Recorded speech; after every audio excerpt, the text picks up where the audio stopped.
பிரிட்டிஷ்காரன் இந்தியாவுக்கு சுதந்திரம் கொடுத்துட்டு நம்ம நாட்டை விட்டே போகிறான்.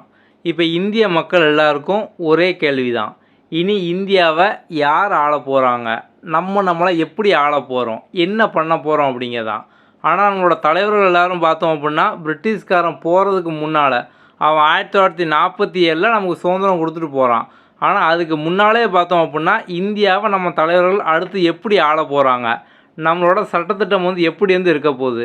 ஏன்னா இப்போ ஒரு நாட்டை ஆளணும் அப்படின்னா ஆட்சி, அதிகாரம், சட்டம், நீதி, கடமை, ஒழுங்கு, ஸோ நமக்கான சுதந்திரம் என்ன, நமக்கான உரிமை என்ன, நம்மளோட நிர்வாகம் எப்படி இருக்கணும், இறையாண்மை எப்படி இருக்கணும், இது எல்லாமே பார்த்தோம் அப்படின்னா தேவை. அதெல்லாம் பார்த்தோம் அப்படின்னா அவன் சுதந்திரம் கொடுக்கறதுக்கு முன்னால் 1946 பார்த்தோம் அப்படின்னா நமக்கான சட்டம் என்ன அப்படின்னு நம்ம எழுத ஆரம்பிச்சிட்டோம். இதான் பார்த்தோம் அப்படின்னா இதுதான் இந்தியாவோட அரசியல் அமைப்பு, இந்தியன் கான்ஸ்டிடியூஷன் அப்படிங்கிறோம். நம்ம இதை பற்றின ஃபுல் கதை, நம்மளோட அரசியல் அமைப்பு எப்படி உருவாச்சு அப்படிங்கிற முக்கியமான கதை நம்ம இதில் குறிப்பாக பார்த்தோம் அப்படின்னா புக்கில் இல்லாமல் இப்போ அவுட் சோர்ஸ் நிறைய கதை கேட்காங்க. அந்த கதை, அதை சார்ந்த ப்ரீவியஸ் இயர் கொஸ்டின் எல்லாமே டீட்டெயிலாக பார்க்கலாம். ஓகே வாங்க. நம்மளோட அரசியலமைப்பு நம்ம உருவாக்கணும் அப்படின்னா கண்டிப்பாக அதுக்கான ஒரு டீம் வேணும், அப்படி தானே. இப்போ நீங்கள் சிம்பிளாக காலேஜில் ஒரு ப்ராஜெக்ட் பண்ணுவீங்க, அந்த டீமே பார்த்தோம் அப்படின்னா ஒரு 3 பேர் 5 பேர் தான் இருப்பீங்க. ஆனால் அந்த டீம்லேயே பார்த்தோம் அப்படின்னா ஏகப்பட்ட பிரச்சனை, சண்டை எல்லாமே வரும். நீ இதை பண்ணு, நான் இதை பண்ண மாட்டேன், நீ அவனுக்கு அதை கொடுக்கக்கூடாது, ஸோ அவன் அதான் கட்டாயம் பண்ணணும், அவன் சும்மையே இருக்கான், அவனுக்கு எல்லாமே கிடைக்கலாம், இந்த மாதிரிலாம் பார்த்தோம் அப்படின்னா ஒரு 3 பேர் டீம்லேயே பார்த்தோம் அப்படின்னா 1008 சண்டை வரும். இங்கே நம்ம இந்தியாவுக்கான அரசியலமைப்பு நம்ம அதை உருவாக்க போகிறோம். பிரிட்டிஷ்காரங்க வர்றதுக்கு முன்னால் பார்த்தோம் அப்படின்னா இங்கே மன்னராட்சி இருந்துச்சு. ஸோ மன்னராட்சி பார்த்தோம் அப்படின்னா இந்த மாதிரி மக்களாட்சி மாதிரி இருக்காது, அப்படி தானே. ஏன்னா மன்னர் அவர் இஷ்டப்படி பார்த்தோம் அப்படின்னா என்னால் பண்ணுவார். ஆனால் இப்போ மக்களாட்சி. அப்போது பிரிட்டிஷ்காரங்க போனதுக்கப்புறம் நம்ம ஒரு மக்களாட்சியை உருவாக்க போகிறோம். அப்போ இந்த சட்டத்தை நம்ம எழுதணும் அப்படின்னா ஏகப்பட்ட சிக்கல் இருக்கும். ஏன்னா இந்தியா ஃபுல்லாத்துக்கும் சேர்த்து ஒரு சட்டம். அப்போ ஒவ்வொரு ஸ்டேட்காரங்களும் பார்த்தோம் அப்படின்னா எங்களுக்கு எங்கள் மாநிலத்துக்கு இந்த உரிமை வேணும், நீங்கள் அந்த மாநிலத்துக்கு அந்த உரிமை கொடுக்கக்கூடாது, இந்த மாதிரிலாம் எவ்வளோ பிரச்சனை பண்ணியிருப்பாங்க, எவ்வளோ சிக்கல் பண்ணியிருப்பாங்க. ஆனால் அதெல்லாம் கடந்து பார்த்தோம் அப்படின்னா நமக்கான ஒரு சட்டம், பொதுவாக இந்தியா, இந்திய மக்கள் அவங்களுக்கான சட்டம் இப்படி தான் இருக்கும் அப்படிங்கிற மாதிரி நம்மளோட அரசியலமைப்பு பார்த்தோம் அப்படின்னா எழுதி முடிச்சிருப்பாங்க.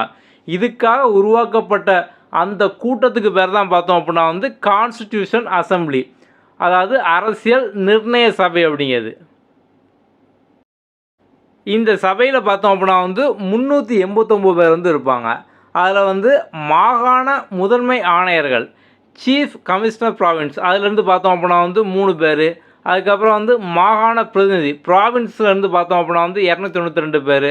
பலுச்சிஸ்தான்லேருந்து பார்த்தோம் அப்படின்னா ஒருத்தாங்க. அதுக்கப்புறம் சுதேச அரசுகள், ஸோ ஸ்டேட் அங்கேருந்து பார்த்தோம் அப்படின்னா 93 பேர். இந்த மாதிரி பார்த்தோம் அப்படின்னா மொத்தம் 389 உறுப்பினர் பார்த்தோம் அப்படின்னா இந்த அசம்பிளியில் பார்த்தோம் அப்படின்னா இருப்பாங்க. அரசியலமைப்பு உருவான கதை அப்படிங்கிற மாதிரி நம்மளே பார்த்தோம் அப்படின்னா இதுக்கு முன்னால் நிறைய தடவை கிளாஸ் எடுத்திருப்போம். அது ஃபுல்லாக பார்த்தோம் அப்படின்னா புக்கில் என்ன டேட்டா இருக்குது அதை சார்ந்த வீடியோ இருக்கும், அதை ஃபுல்லாக நீங்கள் பார்த்துருப்பீங்க. ஓகே, இப்போ ஒரு முக்கியமான விஷயம் பார்த்தோம் அப்படின்னா இப்போ புக்கில் கொடுக்காத ஒரு சில ஃபேக்ட் அதையும் நம்ம பார்ப்போம். இந்த ஸ்கெட்சு, ஸோ நம்ம கான்ஸ்டியூஷனில் ஒரு ஸ்கெட்ச் போட்டிருக்காங்க. ஸோ ஸ்கெட்ச் அப்படிங்க ஒன்றும் இல்லை. இப்போ இந்த கான்ஸ்டியூஷன் புக் பார்த்தோம் அப்படின்னா இப்போ நமக்கு இந்த டயத்தில் பார்த்தோம் அப்படின்னா நீங்கள் ஏதோ ஒன்று ஒரு புக்கு உருவாக்கணும், இல்லை நீங்களே சின்ன ப்ராஜெக்ட் பண்ணணும் அப்படின்னா டைப் பண்ணுவீங்க, அப்படி தானே. ஸோ நம்ம கம்ப்யூட்ரு, எம்எஸ் வேர்டு இந்த மாதிரிலாம் இருக்குது. ஸோ அந்த டயத்தில் ஃபுல் அண்ட் ஃபுல் பார்த்தோம் அப்படின்னா இந்த டெக்னாலஜி எதுவுமே இல்லை. அப்போது கையால் தான் பார்த்தோம் அப்படின்னா அந்த மொத்த கான்ஸ்டியூஷனையும் பார்த்தோம் அப்படின்னா எழுதி முடிச்சிருப்பாங்க. இது போக பார்த்தோம் அப்படின்னா அதில் ஏகப்பட்ட ஸ்கெட்ச் போட்டிருப்பாங்க. அந்த கான்ஸ்டியூஷன் புக்கில் பார்த்தீங்க அப்படின்னா நிறைய ஸ்கெட்சு படம் வரைஞ்சிருப்பாங்க. அந்த படம் ஃபுல்லாக எதை குறிக்கும் அப்படின்னா நம்ம இந்தியாவோட பண்பாடு என்ன, வரலாறு என்ன, இதெல்லாம் குறிக்கிற மாதிரி பார்த்தோம் அப்படின்னா உங்களுக்கு ஏகப்பட்ட பக்கத்தில். ஸோ அந்த கான்ஸ்டியூஷன் புக்கோட சாம்பிள் இந்த மாதிரி எல்லா இடத்துலையும் பார்த்தோம் அப்படின்னா உங்களுக்கு ஏகப்பட்ட ஸ்கெட்ச் இருக்கும். இது ஃபுல்லாக பார்த்தோம்னா நம்மளோட பண்பாடு என்ன, வரலாறு என்ன, இதெல்லாம் குறிக்கிற மாதிரி பார்த்தோம் அப்படின்னா இந்த ஸ்கெட்ச் எல்லாமே இருக்கும். ஸோ இந்த constitution book full and full பார்த்தோம் அப்படின்னா கையாலே எழுதி அதை டிசைன் பண்ணது எல்லாமே பார்த்தோம் அப்படின்னா கையாலே பண்ணியிருப்பாங்க. நம்ம எல்லாருக்குமே தெரியும் அரசியலமைப்போட ஹீரோ யார் அப்படின்னு கேட்டால் யார்? டாக்டர் பிஆர் அம்பேத்கர் அவர் தானே. நம்மளோட அரசியலமைப்பு உருவானதுக்கு முக்கியமான காரணமே பார்த்தோம் அப்படின்னா வந்து அம்பேத்கராக வந்து இருப்பார். ஓகே. ஆனால் வந்து இதில் ஒரு சைலண்ட் ஹீரோ வந்து இருக்காங்க. ஸோ சைலண்ட் ஹீரோ நம்ம ஏன் சொல்கிறோம் அப்படின்னா, நம்ம இதுக்கு முன்னாடி சொன்னோம். ஸோ அந்த அரசியலமைப்பை ஃபுல் அண்ட் ஃபுல் பார்த்தோம் அப்படின்னா வந்து கையாலே வந்து எழுதியிருப்பாங்க. அது வந்து கேலிகிராஃபி அப்படிம்பாங்க. ஓகே. அது யார் நம்மளோட அரசியலமைப்பை ஃபுல் அண்ட் ஃபுல் கையாலே வந்து யார் எழுதுனான்னு பார்த்தோம் அப்படின்னா வந்து பிரேம் பிகாரி நரேன் ரைஸ்டா அப்படிங்கிறவங்க. ஸோ இவரை பற்றின கொஸ்டின் பார்த்தோம் அப்படின்னா நமக்கு டிஎன்பிசி எக்ஸாமில் நிறைய டைம் ஒரு 10 டைம் மேலே பார்த்தோம்னா தான் கேட்டிருப்பாங்க. ஸோ வந்து இத்தாலிய பாயிண்டில் பார்த்தோம் அப்படின்னா அவர் ஃபுல் அண்ட் ஃபுல் நம்மளோட கான்ஸ்டியூஷன் புக்கை ஃபுல் அண்ட் ஃபுல் பார்த்தோம் அப்படின்னா வந்து கையாலே வந்து எழுதி முடிச்சிருப்பார். சரி, இவ்வளோ கஷ்டப்பட்டு கையால் எழுதியிருக்காரு. அப்போ வந்து இவர் இதுக்காக எவ்வளோ சம்பளம் வாங்கியிருப்பார் அப்படின்னு பார்த்தோம் அப்படின்னா, அவர் வந்து இதை எழுதி முடிக்கிறதுக்காக எனக்கு வந்து ரூ. 1 கூட வேண்டாம். ஆனால் அதுக்கு பதிலாக பார்த்தோம் அப்படின்னா, அந்த கான்ஸ்டியூஷன் புக்கில் அந்த கான்ஸ்டியூஷன் புக்கில் ஒவ்வொரு பக்கத்துலையும் பார்த்தோம் அப்படின்னா வந்து, நான் வந்து என்னோட நேம் வந்து போட்டுக்கிறேன் அப்படிங்கிற மாதிரி பார்த்தோம் அப்படின்னா வந்து போட்டிருப்பார். ஸோ இப்போ வந்து அவர் கோடி கோடியாக காசு வாங்கியிருந்தாலுமே இந்த மாதிரி ஒரு பெரிய விஷயம் யாருக்குமே பார்த்தோம்னா லைஃப் லாங் வந்து கிடைக்காது. இது போக பார்த்தோம் அப்படின்னா வந்து அவர் கடைசி பக்கத்தில் வந்து என் கிராண்ட் ஃபாதர் தாத்தா நேமே நான் வந்து போட்டுக்கிறேன் அப்படிங்கிற மாதிரி பார்த்தோம் அப்படின்னா சொல்லியிருப்பார். ஸோ அப்போ வந்து அவர் இதுக்காக எந்த ஒரு சம்பளமும் வாங்கலை. அவர் ஒவ்வொரு பக்கத்துலையும் பார்த்தோம் அப்படின்னா வந்து அவரோட பேரை அவர் பார்த்தோம் அப்படின்னா போட்டிருப்பார். 1946 வந்து நம்மளோட அரசியலமைப்பு வந்து எழுத வந்து ஆரம்பிக்கும். அந்த அசம்பிளிலாம் கூடுது.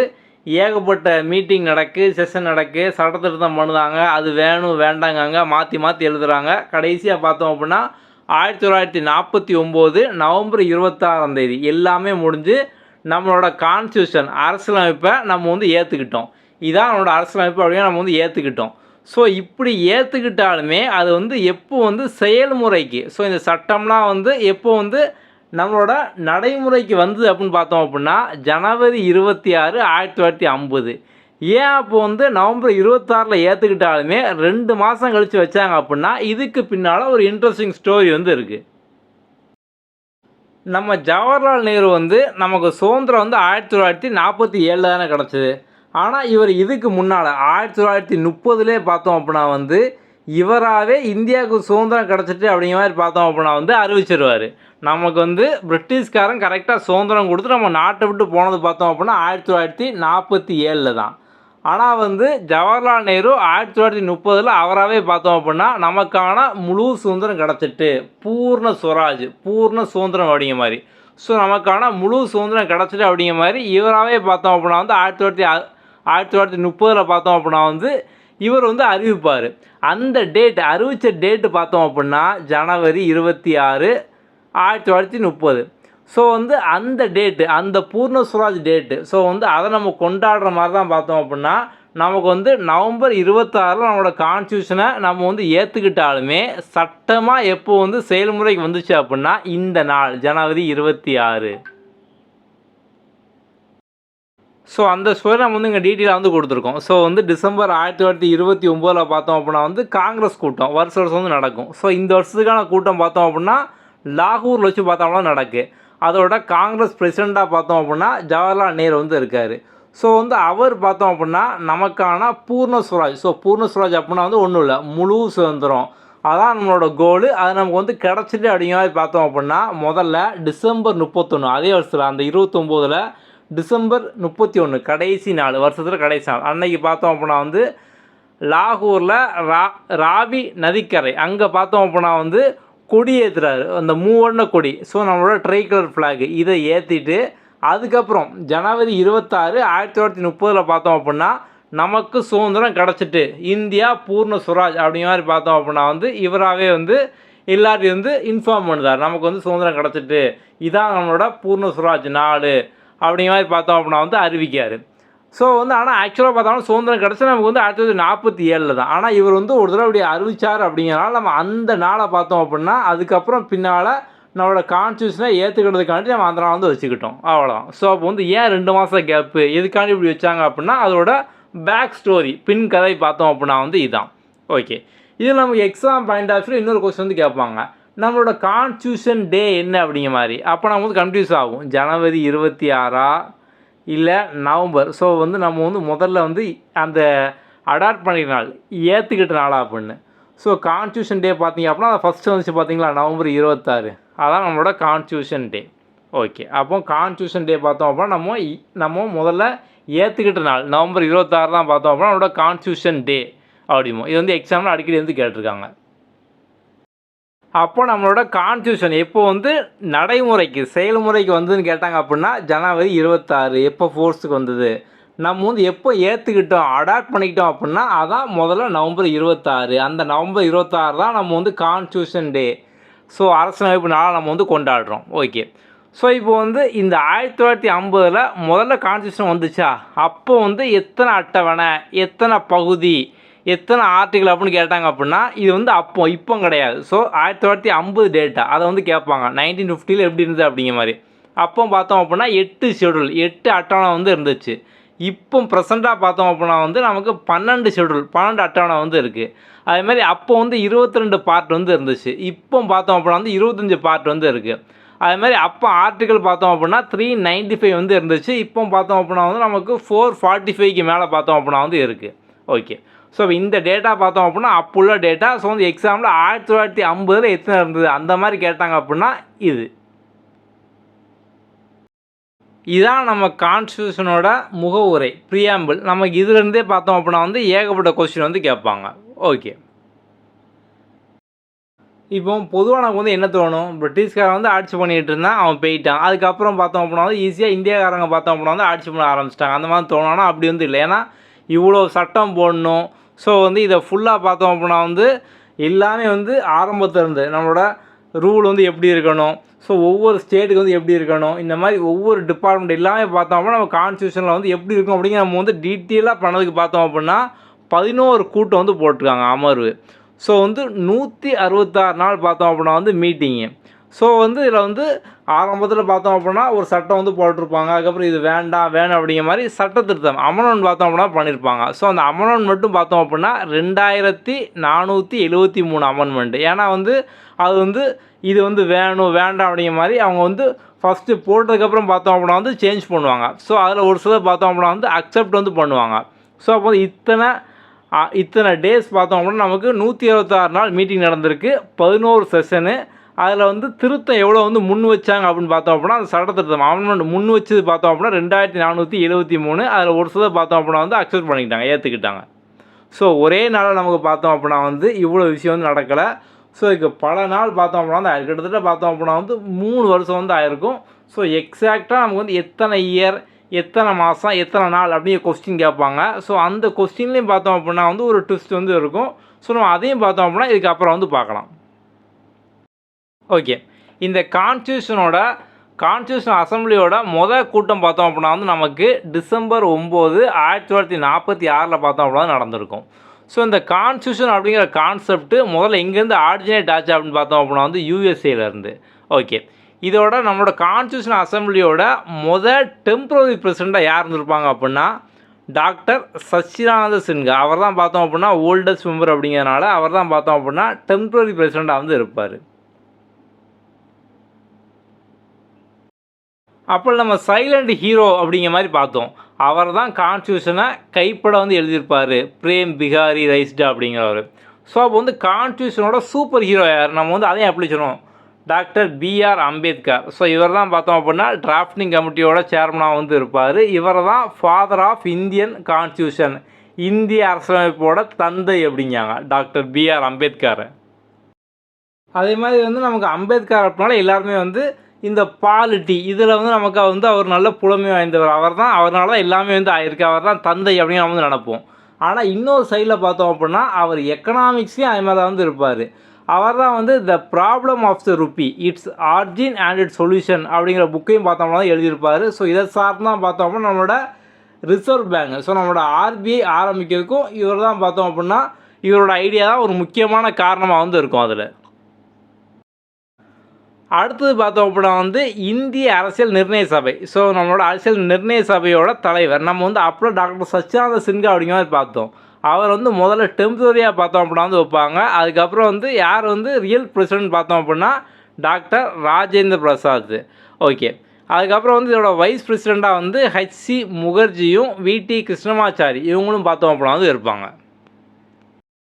ஓகே. நம்ம வந்து அப்ளை வந்து சொன்னோம். இந்த கான்ஸ்டியூஷன் அசம்பிளி வந்து மொத்தம் எழுதி முடிக்க நம்மளோட கான்ஸ்டியூஷன் நம்ம வந்து எழுதி முடிக்க எத்தனை நாள் ஆச்சு அப்படிங்கிற மாதிரி. நமக்கு வந்து ப்ரீவியஸ் இயர் கொஸ்டின்லேயே பார்த்தோம் அப்படின்னா இதில் வந்து 2 விதமான ஆன்சர் வந்து இருக்கும். ஸோ வந்து நம்ம இப்போ எக்ஸாக்டாக பார்த்தோம் அப்படின்னா இப்போ நீங்களா டேஸ் வைஸாக கவுண்ட் பண்ணிங்க அப்படின்னா 2 வருஷம் 11 மாதம் 18 நாள் அப்படி வந்து வரும். நமக்கு வந்து ஒரு சில எக்ஸாம்பிள் பார்த்தோம் அப்படின்னா ஆப்ஷனில் 2 இயர் 11 மந்த்து 17 டேஸ் அப்படின்னு வந்து கொடுத்துருப்பாங்க. ஸோ இதில் நீங்கள் மிச்ச ஆப்ஷனில் பார்த்தோம் அப்படின்னா அந்த 18 டேஸ் சேர்ந்து இருக்காது. அப்போ இந்த மாதிரியில் பார்த்தோம் அப்படின்னா இதை வந்து ஆன்சராக வந்து கொடுத்துருப்பாங்க. ஸோ இன்னும் ஒரு சில பார்த்தோம் அப்படின்னா நமக்கு 2 இயர் 11 மந்த் 18 டேஸு. ஸோ எக்ஸாக்டாக பார்த்தோம் அப்படின்னா வந்து அந்த டே டு டே அதை நம்ம பார்த்தோம் அப்படின்னா அந்த 18 டேஸ் வந்து வரும். ஸோ சப்போஸ் வந்து உங்களுக்கு இந்த 2 இயர் 11 மந்த் 18 டேஸுக்கு பதிலாக ஆப்ஷனில் 18 டேஸ் இல்லாமல் 17 இருந்தது அப்படின்னா நீங்கள் 17 வந்து எடுத்துக்கணும்.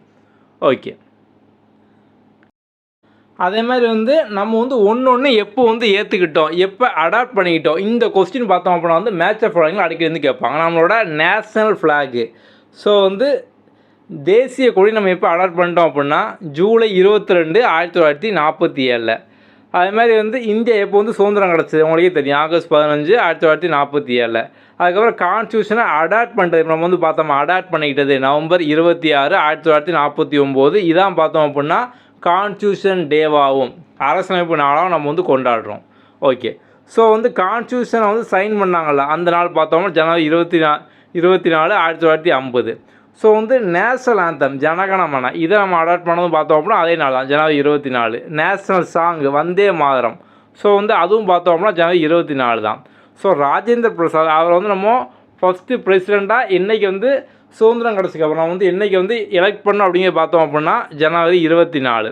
அதே மாதிரி வந்து கான்ஸ்டியூஷன் எப்போ ஃபோர்ஸுக்கு நம்ம வந்து அப்ளை பார்த்தோமா பூர்ண சுவராஜ் அந்த நாளில். ஸோ நவம்பர் 26 நம்ம வந்து அடாப்ட் பண்ணிக்கிட்டாலுமே எப்போ ஃபோர்ஸுக்கு வந்து கேட்டாங்க அப்படின்னா ஜனவரி 26. National emblem lion capital of Ashoka இதை நம்ம அடாப்ட் பண்ணது பார்த்தோம் அப்படின்னா ஜனவரி 26, 1950 தான். இதை நீங்கள் ஈஸியாக பார்த்து நீங்கள் வந்து இவ்வளோ டேட்டா இருக்கு அப்படிலாம் வேண்டாம், நம்ம சிம்பிளாக பார்த்தோம்னா ஞாபகம் வச்சுக்கலாம். இந்த 4 டேட் இதை மாதிரி நீங்கள் ஞாபகம் வச்சுட்டீங்க அப்படின்னா வந்து போதும். ஸோ ஃப்ளாக் பார்த்தோம் அப்படின்னா 22/7 அப்போது ஜூலை மாதம் 22ஆம் தேதி. ஓகே. கான்ஸ்டியூஷன் அடாப்ட் பண்ணிட்டு நம்ம வந்து அடிக்கடி வந்து பார்த்துட்டோம் நவம்பர் 26. ஸோ நீங்கள் வந்து ஈஸியாக ஞாபகம் வச்சுக்கலாம். அப்போ இதுவும் முடிஞ்சு இது வந்து முடிஞ்சுது. இப்போது இந்த ஜனவரி 24, 1950 அதை சைன் பண்ணது ஆந்தம் சாங்கு பிரசிடெண்ட் அப்போ எல்லாமே ஒரே நாளாக வந்து இருக்குது. So song anthem president sign எல்லாமே. அதுமாரி வந்து அந்த கான்ஸ்டியூஷன் டே வந்து என்றைக்கு அந்த நமக்கு வந்து ஃபோர்ஸுக்கு வந்ததோ அன்றைக்கே நமக்கு வந்து நம்மளோட குடியரசு தினம் ரிபப்ளிக் டே. நெக்ஸ்ட்டு பார்த்தோம் அப்படின்னா அந்த எம்பளம் அசோகா நம்ம வந்து பார்த்தோம் லைன் எம்பளம். ஸோ அதுவும் பார்த்தோம்னா அன்றைக்கி தான், அவ்வளோதான். ஸோ இந்த நாளே நீங்கள் ஈஸியாக பார்த்தோம்னா ஞாபகம் வச்சுக்கலாம். ஸோ நமக்கு எக்ஸாம்லேயே இது சார்ந்த கொஸ்டின் வந்து கேட்டிருக்காங்க. The design of a national flag was adopted by constitution assembly of India. So தேசிய கொடியின் வடிவமைப்பை இந்திய அரசியல் நிர்ணய சபையால் டேஸ் அன்று ஏற்றுக்கொள்ளப்பட்டது. இன்னைக்கு ஜூலை 22, 1947.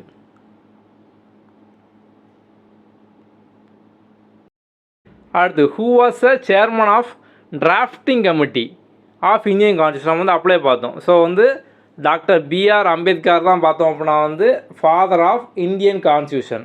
அதே மாதிரி பார்த்தோம் அப்படின்னா வந்து டிராஃப்டிங் கமிட்டியோட சேர்மனாக பார்த்தோம் அப்படின்னா வந்து இருப்பார்.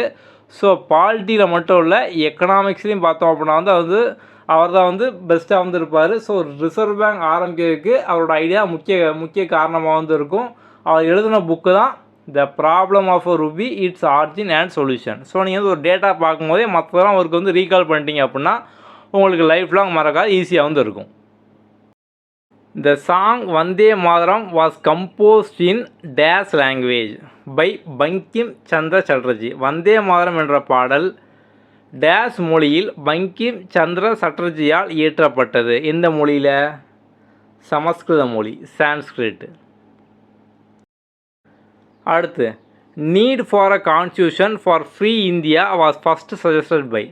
சுதந்திர இந்தியாவிற்கு ஓர் அரசமைப்பு சட்டம் வேண்டும் என முதலில் பரிந்துரைத்தவர். இந்த கொஸ்டின் அடிக்கடி வந்து கேட்டிருக்காங்க. ஸோ வந்து யார் வந்து நமக்கான கான்ஸ்டியூஷன் வேணும் அப்படிங்கிறத முதல்ல சொன்னாங்க அப்படின்னா எம்என் ராய் அப்படிங்கிறவர். நமக்கு தெரியும், அதாவது நம்மளோட நேஷனல் ஃப்ளவர் என்ன அப்படிங்கிறத பார்த்தோம் அப்படின்னா லோட்டஸ் அப்படின்னு ஈஸியான கொஸ்டின். அப்போ அது வந்து எக்ஸாம்பிள் கேட்க மாட்டாங்க. எப்படி கேட்பாங்க அப்படின்னா அதோட பொட்டானிக்கல் நேம். ஸோ தாவர ரீதியான பேர் என்ன? நீலும்போ நியூசிஃபரா அப்படிங்கிறதான் பார்த்தோம் அப்படின்னா அதோட botanical name. The Constitution Assembly held its first meeting on 9th December 1946. Dash presided over the inaugural session. 1946ஆம் ஆண்டு டிசம்பர் மாதம் 9ஆம் தேதி அரசியலமைப்பு நிர்ணய சபையின் முதல் கூட்டம் நடைபெற்றது. இக்கூட்டத்திற்கு டேஸ் என்பவர் தலைமை தாங்கினார். நம்ம வந்து ஃபஸ்ட்டே பார்த்தோம். ஸோ ஆரம்பத்தில் பார்த்தோம் அப்படின்னா ஒருத்தரை டெம்ப்ரரியாக வந்து வைப்பாங்க ஃபஸ்ட் மீட்டிங்கில், அப்படி தானே. அவர் தான் டாக்டர் சச்சிதானந்த சின்ஹா. அப்போ அதுக்கப்புறம் பெர்மனெண்ட்டாக வந்து வச்சவங்க யார்? டாக்டர் ராஜேந்திர பிரசாதை பார்த்தோம் அப்படின்னா தான் வச்சுருப்பாங்க. ஸோ அவர் தான் பார்த்தோம் அப்படின்னா நம்மளோட ஃபஸ்ட்டு பிரசிடெண்ட்டாக வந்து இருப்பார், குடியரசுத் தலைவராக வந்து இருப்பார். அடுத்து பாருங்கள், இந்த மாதிரி ஒரு கோட்டை கொடுத்துட்டு இது யார் சொன்னால் இந்த மாதிரி வந்து கேட்பாங்க. Who said Indian constitution as cooperative federalism? இந்தியாவின் கூட்டாட்சி முறையை கூட்டுறவு கூட்டாட்சி என கூறியவர் யார்? யாருன்னு பார்த்தோம் அப்படின்னா கிரான்வில் ஆஸ்டின். ஓகே, ஸோ அந்த மாதிரி வந்து ஒரு சில கோடு தான் உண்டு. நீங்கள் இதெல்லாம் பார்த்தோம் அப்படின்னா இந்த மாதிரி அப்பப்போ பார்க்கும்போது நீங்கள் வந்து ஈஸியாக ஞாபகம் வச்சுக்கலாம். இது போய் இப்போ வந்து நீங்கள் நம்மளோட பேட்சில் இருக்கீங்க அப்படின்னா உங்களுக்கு daily task, super task, focus டாஸ்க்லாம் வந்து இருக்கும். ஸோ நம்ம அந்த டாஸ்க் கொடுக்கறதுக்கான மெயின் கான்செப்டே வந்து இதுதான். ஏன்னா வந்து ஒரு சில டேட்டாவை நீங்கள் வந்து கஷ்டப்பட்டு உட்காந்து படித்து அதை வந்து மனப்பாடம் பண்ணணும் அப்படிங்கிறது வேண்டாம். நீங்கள் ரிப்பீட்டடாக குவிஸை அட்டன் பண்ணிட்டு இருக்கும்போது பார்த்தோம் அப்படின்னா உங்களுக்கு ஆட்டோமேட்டிக்காக பார்த்தோம்னா ஞாபகம் வந்துடும். நம்ம வந்து உங்களுக்கு குவிஸ் எல்லாமே வந்து அன்லிமிட்டடாக வந்து கொடுத்துருக்கோம். ஸோ அப்படி நீங்கள் சேம் குவிஸை சேமாக ரிப்பீட்டடாக நீங்கள் வந்து அட்டன் பண்ணிட்டு இருந்தீங்க அப்படின்னா உங்களுக்கு லைஃப் லாங் பார்த்தோம் அப்படின்னா வந்து உங்களுக்கு வந்து எதுவுமே வந்து மறக்காது. நம்ம அந்த கான்செப்ட்லாம் குவிஸ் எல்லாமே வந்து கொடுத்துருக்கோம். Okay, the concept of constitution was first originated in. So அரசியலமைப்பின் கருத்தாக்க முதலில் தோன்றிய நாடு எது? நம்ம அப்படியே பார்த்தோம், யுனைடெட் ஸ்டேட்ஸ் ஆஃப் அமெரிக்கா. அடுத்து, who is consider to be the architect of a constitution of India? யார் இந்திய அரசியலமைப்பின் சிற்பி என கருதப்படுகிறார்? ஸோ யாருன்னு பார்த்தோம் அப்படின்னா டாக்டர் பிஆர் அம்பேத்கர். ஸோ அவர் தான் பார்த்தோம் அப்படின்னா அரசியலமைப்போட சிற்பி அப்படிங்கிற மாதிரி பார்த்தோம்னா சொல்கிறாங்க.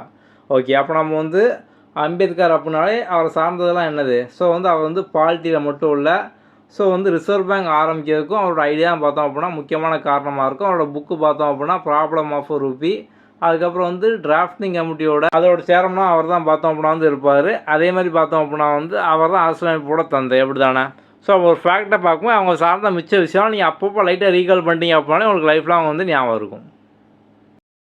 ஓகே, அதேமாதிரி ஏகப்பட்டவர் பார்த்தோம் அப்படின்னா இந்த பிடிஎஃப் வேணும், நோட்ஸ் வேணும்லாம் வந்து கேட்பீங்க. நம்ம ஆப்லேயே எல்லாமே நம்ம வந்து ஃப்ரீயாகவே தான் வந்து கொடுத்துருக்கோம். ஸோ நம்ம ஆப்பில் பார்த்தீங்க அப்படின்னா ஃப்ரீ கோர்ஸ் அப்படின்னு ஒன்று வந்து இருக்கும். ஸோ நீங்கள் வந்து ஆப்பில் லாகின் பண்ணிட்டு ஃப்ரீ கோர்ஸில் வந்து பாருங்கள். அதில் வந்து முதல்ல இன்ட்ரொடக்ஷன் வீடியோ வந்து இருக்கும். அந்த இன்ட்ரொடக்ஷன் வீடியோ நீங்கள் ஃபுல்லாக பார்த்துட்டீங்க அப்படின்னாலே உங்களுக்கு இந்த கண்டென்ட்லாம் அந்த ஃப்ரீ கோர்ஸில் எங்கே இருக்குது, நம்ம வந்து எப்படி வந்து அதெல்லாம் வந்து டவுன்லோட் பண்ணிக்கலாம், அந்த எல்லாமே அந்த இன்ட்ரொடக்ஷன் வீடியோலே வந்து இருக்கும். ஸோ ஆப்பில் உங்களுக்கு நீங்கள் உள்ளே போனோடனே முன்னாலே வந்து காமிக்கும் ஃப்ரீ கோர்ஸ் அப்படிங்கிற மாதிரி. அதுக்குள்ளே போய் நீங்கள் வந்து content, PDF, previous year question மாதிரி நீங்கள் டாபிக் வைஸ் எல்லாமே வந்து எடுத்துக்கலாம். நம்ம வந்து அடுத்த வீடியோவில் அடுத்த டாபிக் பார்ப்போம். தேங்க்யூ.